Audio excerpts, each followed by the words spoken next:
ಮಾತಾಡದೇ ಇರ್ಬೋದು, ಆದ್ರೂ ಕೂಡ ಈ ರಾಜ್ಯದಲ್ಲಿ ಕಾಂಗ್ರೆಸ್ ಸರ್ಕಾರ ತರಬೇಕು ಅಂತೇಳಿ ಡಬಲ್ ಇಂಜಿನ್ ಸರ್ಕಾರಕ್ಕೆ ತಾವೆಲ್ಲ ಒಂದು ದೊಡ್ಡ ಶಕ್ತಿಯನ್ನ ನಮ್ಗೆಲ್ಲ ಕೂಡ ಕೊಟ್ರಿ.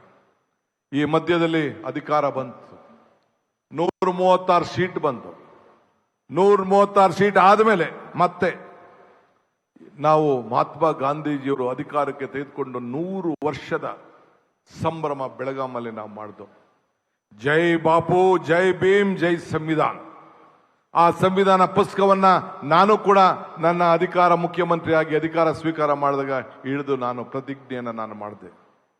ಈಗೂ ಕೂಡ ಬಿ ಕೆ ಹರಿಪ್ರಸಾದ್ ರವರೊಬ್ಬ ಹಿರಿಯ ಪಕ್ಷದ ಕಾರ್ಯಕರ್ತರು, ಮುಖಂಡರಾಗಿ ಇವತ್ತು ಅಧ್ಯಕ್ಷರಾಗಿ ಇಡೀ ರಾಜ್ಯದ ಉದ್ದಗಲಕ್ಕೂ ಕೂಡ ಸೇವೆಯನ್ನು ಮಾಡ್ಕೊಂಡು ಬಂದಂತವರು ಇವತ್ತು ಕೂಡ ನನಗೆ ಹಸ್ತಾಂತರವನ್ನ ಪುಸ್ತಕವನ್ನು ಕೊಟ್ಟಿದ್ದಾರೆ.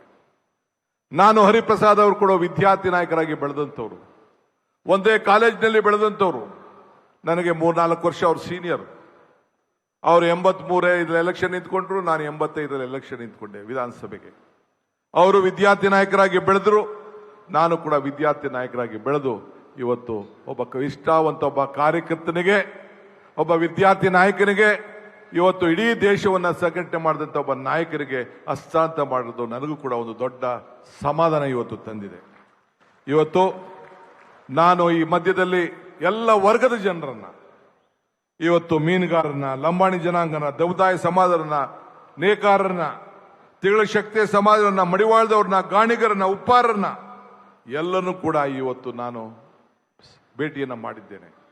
ಅವರ ಸಮಸ್ಯೆಯನ್ನು ಕೇಳಿದ್ದೇನೆ, ರೈತರ ಸಮಸ್ಯೆ ಕೇಳಿದ್ದೇನೆ, ಕಾರ್ಮಿಕರ ಸಮಸ್ಯೆ ಕೇಳಿದ್ದೇನೆ, ಆಟೋವನ್ನು ನಡೆಸ್ತಾ ಇರೋಂಥವ್ರು, ಡ್ರೈವರ್ರು, ಬೀದಿ ಬದಿ ವ್ಯಾಪಾರದವರು, ಎಲ್ಲ ವರ್ಗದ ಜನರನ್ನು ಕೂಡ ಭೇಟಿಯನ್ನ ಮಾಡಿದ್ದೇನೆ.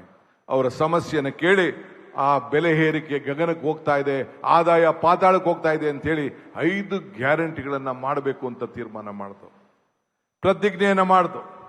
ಶ್ರೀಮತಿ ಪ್ರಿಯಾಂಕಾ ಗಾಂಧಿ ಅವ್ರನ್ನ ಆಹ್ವಾನಿಸಿದೆ. ಬಂದು ಅವರು ಪ್ಯಾಲೇಸ್ನಲ್ಲಿ ಸುಮಾರು 50,000ಕ್ಕೂ 60,000ಕ್ಕೂ ಹೆಚ್ಚು ಮಂದಿಯಲ್ಲಿ ಬಂದು ಈ ಒಂದು ಗೃಹಲಕ್ಷ್ಮಿ ಯೋಜನೆಯನ್ನ ಇವತ್ತು ಚಾಲನೆಗೆ ಕೊಟ್ಟರು. ಅವ್ರು ಹೇಳಿದ್ರು, ಡಿಕೆ ಇದು ಮಾತ್ರ ಉಳ್ಕೊಳ್ಬಾರ್ದು, ನೀನು ಸಿದ್ದರಾಮಯ್ಯನಿಬ್ರು ನನ್ನ ಮುಂದೆ ಆ ಗ್ಯಾರಂಟಿ ಚೆಕ್ಗೆ ನೀವು ಸೈನ್ ಹಾಕಬೇಕು ಅಂತ ಹೇಳಿದ್ರು. ನಾನು ಸಿದ್ದರಾಮಯ್ಯನವರು ಅದಕ್ಕೆ ಸೈನ್ ಹಾಕ್ದೋ, ಆ ಸೈನನ್ನ ಮನೆಗೆ ತಲುಪಿಸೋ. ಇವತ್ತು 1,21,00,000 ಮಹಿಳೆಯರಿಗೆ, ಮನೆ ಯಜಮಾನರಿಗೆ ಇವತ್ತು ಹಣ ತಲುಪ್ತಾ ಇದೆ ಅಂತಂದ್ರೆ ಇಡೀ ರಾಷ್ಟ್ರಕ್ಕೆ ಒಂದು ದೊಡ್ಡ ಸಂದೇಶ. ಇದು ನನ್ನ ಕಾರ್ಯಕ್ರಮ ಅಲ್ಲ, ಇದು ಜನರ ಭಾವನೆ. ಯುವಕರ ಮೇಲೆ, ವಿದ್ಯಾರ್ಥಿ ಮೇಲೆ ನಂಬಿಕೆ. ಜನ ನಗ್ತಾ ಇದ್ರು. ನಾನು ಹೇಳಿದೆ, ಈ ಡಿ ಕೆ ಶಿವಕುಮಾರ್ನ ಬಂಡೆ ಅಂತ ಕರಿತೀರಿ, ಈ ಬಂಡೆನ ಚಪ್ಪಡಿಯಾರು ಮಾಡ್ಕೊಳ್ಳಿ, ಗರಡಗಂಬಾರು ಮಾಡ್ಕೊಳ್ಳಿ, ಕೋಲಾರು ಮಾಡ್ಕೊಳ್ಳಿ, ಜಲ್ಲಿಯಾರು ಮಾಡ್ಕೊಳ್ಳಿ. ಪ್ರತಿಯೊಬ್ಬ ಕಾರ್ಯಕರ್ತರು ಕೂಡ ಈ ಬಂಡೆ ಮೇಲೆ, ಈ ಚಪ್ಪಡಿ ಮೇಲೆ ನಡ್ಕೊಂಡು ಹೋಗಿ ವಿಧಾನಸೌಧ ಮುಟ್ಟಬೇಕು ಅಂತೇಳಿ ಅವತ್ತು ಪ್ರತಿಜ್ಞೆಯನ್ನು ಮಾಡಿದೆ. ಕಳೆದ 3 ವರ್ಷದಿಂದ ನಿಮ್ಗೆ ಎಲ್ಲ ಕಾರ್ಯಕರ್ತರು ವಿಧಾನಸೌಧದಲ್ಲಿ ಆ ಬಂಡೆ ಮೇಲೆ ನಡಿಲಿಕ್ಕೆ ನಿಮ್ಗೆಲ್ಲ ಶಕ್ತಿ ಬಂದಿದೆ. ಇವತ್ತು ಕೂಡ ಮತ್ತೆ ಶ್ರೀ ಸಿದ್ದರಾಮಯ್ಯ ಸಾಹೇಬರು, ನಾನು ಅವ್ರ ಕೈ ಜೋಡಿಸಿ ಜೊತೆಗೆ ಸೇರಿ ಒಟ್ಟಿಗೆ ಒಂದು ಸಣ್ಣ ಸ್ಟೇಟ್ಮೆಂಟ್ ಕೂಡ ನಾನು ತಾಳ್ಮೆಯಿಂದ, ನಾನು ಸಿದ್ದರಾಮಯ್ಯ ಸಾಹೇಬರು ಸೋನಿಯಾ ಗಾಂಧಿ ಅವರ ಮುಖಂಡತ್ವದಲ್ಲಿ ನನ್ನ ಹತ್ರ ಏನ್ ಚರ್ಚೆ ಮಾಡಿದ್ರು, ಖರ್ಗೆ ಸಾಹೇಬರ ಮುಖಂಡತ್ವದಲ್ಲಿ ನಾವೆಲ್ಲ ಮಾತುಕತೆ ಮಾಡಿದ್ದವು, ಅದಕ್ಕೆ ಒಪ್ಪಂದವನ್ನ ಮಾಡಿಕೊಂಡು ಇವತ್ತು ಹಸ್ತಾಂತರವನ್ನ ನನಗೆ ಈ ಜವಾಬ್ದಾರಿಯನ್ನು ಕೊಟ್ಟಿದ್ದಾರೆ. ಇದನ್ನ ಉಳಿಸ್ಕೊಂಡು ಹೋಗ್ಬೇಕು.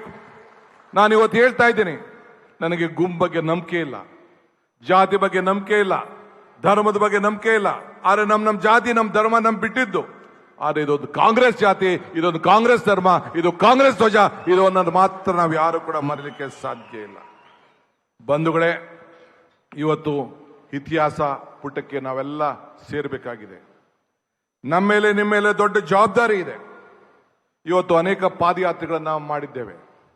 23 ದಿನಗಳ ಕಾಲ ರಾಹುಲ್ ಗಾಂಧಿ ಅವರು ಮಾಡಿದಂತ ಭಾರತ್ ಜೋಡೋ ಪಾದಯಾತ್ರೆಗೆ ಇವತ್ತು ಸಾಕ್ಷಿಯಾಗಿ ಅವ್ರು ಎಲ್ಲೆಲ್ಲಿ ಹೆಜ್ಜೆ ಹಾಕಿದ್ರು, ಎಲ್ಲ ಕ್ಷೇತ್ರದಲ್ಲೂ ಕೂಡ ಕಾಂಗ್ರೆಸ್ ಪಕ್ಷ ಅಧಿಕಾರಕ್ಕೆ ಬಂತು. ನೀವು ಚಾಮರಾಜನಗರದಿಂದ ನೆನಪಿಡಿ, ಕೊನೆಗೆ ಬಳ್ಳಾರಿವರೆಗೂ ನೋಡಿ, ಎಲ್ಲ ಕ್ಷೇತ್ರದಲ್ಲೂ ಕೂಡ ಅವರ ಹೆಜ್ಜೆ, ಅವರ ಸಂಘಟನೆ, ನೀವು ಇಡೀ ರಾಜ್ಯದಿಂದ ಮೂಲೆಯಿಂದ ನಮ್ಮ ನಾಯಕರುಗಳೆಲ್ಲ ಕರ್ಕೊಂಡು ಬಂದು ಇವತ್ತು ಶಕ್ತಿಯನ್ನು ತುಂಬಿ ಇಡೀ ದೇಶಕ್ಕೆ ಒಂದು ದೊಡ್ಡ ಸಂದೇಶವನ್ನು ಕೊಟ್ರಿ. ನಾವು ಕೊಟ್ಟಂತ ಸಂದೇಶ ಪಕ್ಕದ ರಾಜ್ಯಗಳಿಗೂ ಕೂಡ ತಲುಪ್ತು. ಆದ್ರಿಂದ ಇವತ್ತು ಅಂತ ಕಾರ್ಯಕ್ರಮವನ್ನು ಯಾರು ಕೂಡ ಮರೀಲಿಕ್ಕೆ ಸಾಧ್ಯ ಇಲ್ಲ. ಸಿದ್ದರಾಮಯ್ಯನವರ 75 ಜನ್ಮದಿನ, ಐತಿಹಾಸಿಕವಾದಂಥ ಜನ್ಮದಿನ. ಒಬ್ಬ ನಾಯಕ, ಕಾಂಗ್ರೆಸ್ ಕಾರ್ಯಕರ್ತ, ಒಬ್ಬ ಹಿಂದುಳಿದ ವರ್ಗದ ನಾಯಕನಿಗೆ ನೀವು ಮಾಡಿದಂಥ ಆಶೀರ್ವಾದ ಯಾರು ಕೂಡ ಮರೀಲಿಕ್ಕೆ ಸಾಧ್ಯ ಇಲ್ಲ.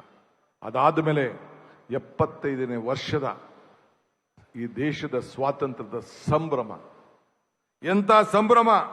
ಸ್ವಾತಂತ್ರ್ಯ ದಿನಾಚರಣೆ, ಸ್ವಾತಂತ್ರ್ಯ ದಿನ ನಡೆಗೆ ಸುಮಾರು 4 ಲಕ್ಷ ಜನ ಈ ಮಕ್ಕಳು, ವಿದ್ಯಾರ್ಥಿಗಳು, ಹಿರಿಯರು ಇವತ್ತು ನಡೆದು, ಅವತ್ತು ಟ್ರೈನಲ್ಲೇ 3,72,000 ಜನ ಮೆಟ್ರೋನಲ್ಲಿ ಪ್ರವಾಸ ಮಾಡಿ ಆ ಸ್ವಾತಂತ್ರ್ಯದ ನಡಿಗೆ ಇದೆಯಲ್ಲ, ಈ ದೇಶದಲ್ಲಿ ಮತ್ತೊಂದು ಇತಿಹಾಸ ಅಂತ ಹೇಳಲಿಕ್ಕೆ ನಂಗೊಂದು ಬಹಳ ಸಂತೋಷ ಆಗ್ತದೆ. ಬಂಧುಗಳೇ, ಇನ್ನು ಹೆಚ್ಚಿಗೆ ಹೇಳುವಂಥದ್ದು ಇಲ್ಲ. ಈ ದೇಶದಲ್ಲಿ ನನಗೆ ಜವಾಬ್ದಾರಿಯನ್ನು ಕೊಟ್ಟಿದ್ದೀರಿ. ಈ ರಾಜ್ಯದಲ್ಲಿ ನನಗೆ ಜವಾಬ್ದಾರಿಯನ್ನು ಪಕ್ಷ ಕೊಟ್ಟಿದೆ. ಈ ರಾಜ್ಯವನ್ನು ಮುನ್ನಡೆಸಲಿಕ್ಕೆ ನೀವೆಲ್ಲ ಅವಕಾಶವನ್ನ ನಮ್ಮ ಪಕ್ಷ ಕೊಟ್ಟಿದೆ. ನನ್ನ ಮೇಲೆ ನೀವು ಮತ್ತು ನಮ್ಮ ರಾಷ್ಟ್ರೀಯ ನಾಯಕರುಗಳು ಎಲ್ಲ ಸೇರಿ ವಿಶ್ವಾಸವನ್ನು ಇಟ್ಟಿದ್ದೀರಿ. ಇವತ್ತು 6 ಗ್ಯಾರಂಟಿಗಳನ್ನ, 5 ಗ್ಯಾರಂಟಿಗಳನ್ನ ನಡೆಸ್ಕೊಂಡು ಬಂದಿದ್ದೇವೆ. ಯಾವ ಕಾರಣಕ್ಕೂ ನಮ್ಮ ಗ್ಯಾರಂಟಿಯನ್ನು ಯಾರು ಕೂಡ ನಿಲ್ಲಿಸಲಿಕ್ಕೆ ಸಾಧ್ಯ ಇಲ್ಲ, ನಾವು ಕೂಡ ನಿಲ್ಲಿಸೋದಿಲ್ಲ ಅನ್ನೋ ಮಾತನ್ನ ಈ ಸಂದರ್ಭ ಹೇಳಲಿಕ್ಕೆ ನಾನು ಬಯಸ್ತಾ ಇದ್ದೇನೆ.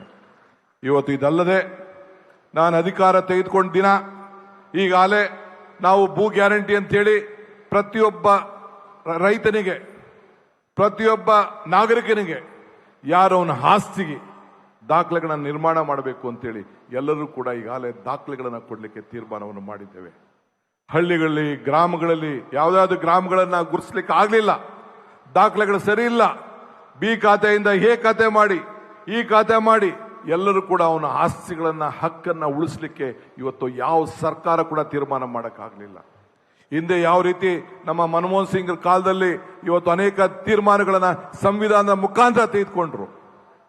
ಇಂದಿರಾ ಗಾಂಧಿ ಅವರ ಕಾಲದಲ್ಲಿ ಇವತ್ತು ಏನು ನರಸಿಂಹರಾವ್, ಇವತ್ತೇನು ನಮ್ಮ ದೇವರಾಜರಸರ ಕಾಲದಲ್ಲಿ ಉಳುವನಿಗೆ ಭೂಮಿ ಕೊಡಬೇಕು ಅಂತ ತೀರ್ಮಾನವನ್ನು ಮಾಡಿದ್ರು. ಹಂಗೆ ಇವತ್ತು ನಾವೆಲ್ಲ ಕೂಡ ಸಂವಿಧಾನದ ರೀತಿಯಲ್ಲಿ ಇವತ್ತು ಕಾರ್ಯಕ್ರಮವನ್ನು ಮಾಡಿದ್ದೇವೆ. ಪರಿಶಿಷ್ಟ ಜಾತಿ, ಪರಿಶಿಷ್ಟ ಪಂಗಡದ ಕಲ್ಲಿ ಸಿದ್ದರಾಮಯ್ಯನವರ ನೇತೃತ್ವದಲ್ಲಿ ಬೆಳಗಾಂನಲ್ಲಿ ತೆಗೆದುಕೊಂಡಂತಹ ತೀರ್ಮಾನ ಇಡೀ ದೇಶಕ್ಕೆ ಒಂದು ದೊಡ್ಡ ಮಾದರಿಯಾಗಿ ಇವತ್ತು ಉಳ್ಕೊಂಡಿದೆ. ಆದ್ರಿಂದ ಇವತ್ತು ಎಲ್ಲರೂ ಕೂಡ ಇಂಥ ತೀರ್ಮಾನಕ್ಕೆ ನೀವೆಲ್ಲ ಸಾಕ್ಷಿಯಾಗಿದ್ದೀರಿ. ನಾನು ಅಧಿಕಾರ ತೆಗೆದುಕೊಂಡು ಮೊದಲನೇ ದಿನ ಇನ್ನೇನಾದ್ರು ಒಂದು ಕುಟುಂಬ, ಒಂದು ಶಕ್ತಿಯನ್ನು ಕೊಡಬೇಕು ಅಂತೇಳಿ ಇವತ್ತು ಎಲ್ಲ ಯುವಕರಿಗೆ, ವಿದ್ಯಾರ್ಥಿಗಳಿಗೆ, ಗಂಡು ಮಕ್ಕಳಿಗೆ ಯಾರ್ಯಾರು ಉಚಿತವಾಗಿ ಪ್ರಯಾಣ ಮಾಡಕ್ಕೆ ಶಕ್ತಿ ಇಲ್ಲ ಅಂತೇಳಿ ಉಚಿತವಾಗಿ ಫ್ರೀ ಪಾಸ್ ಕೊಡಬೇಕು ಅಂತೇಳಿ ಮೊದಲೇ ತೀರ್ಮಾನವನ್ನು ಕೂಡ ನಾವು ಮಾಡಿದ್ದೇವೆ. ಇದಲ್ಲದೆ ರಾಹುಲ್ ಗಾಂಧಿ ಅವರ ಯಾತ್ರೆ ನೆನಪಿಡಬೇಕು. ಯುವಕರ ಬಗ್ಗೆ ಅಪಾರವಾದಂಥ ವಿಶ್ವಾಸ. ಅದಕ್ಕೆ ಪ್ರತಿಯೊಂದು ಪಂಚಾಯಿತಿಯಲ್ಲೂ ಕೂಡ ಸಂಘಟನೆ ಮಾಡಬೇಕು. ಯುವಕರು ಒಂದು ಶಕ್ತಿ.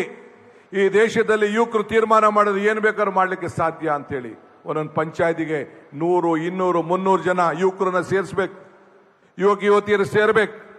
ಏನು ಈ ದೇಶದಲ್ಲಿ ಭಾರತ್ ಜೋಡೋ, ಏನು ರಾಹುಲ್ ಗಾಂಧಿ ಅವರ ಯಾತ್ರೆ ಶಾಶ್ವತವಾಗಿ ಉಳಿಬೇಕು. ಎಲ್ಲ ಧರ್ಮದವರು, ಎಲ್ಲ ಜಾತಿಯರನ್ನು ಕೂಡ ಒಟ್ಟಿಗೆ ತೆಗೆದುಕೊಂಡು ಹೋಗ್ಬೇಕು.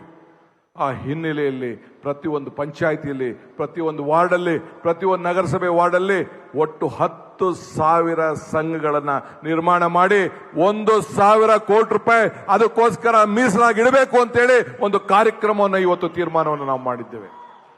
ಇದು ದೇಶದ ಐಕ್ಯತೆಯ ಶಕ್ತಿ ಇದು.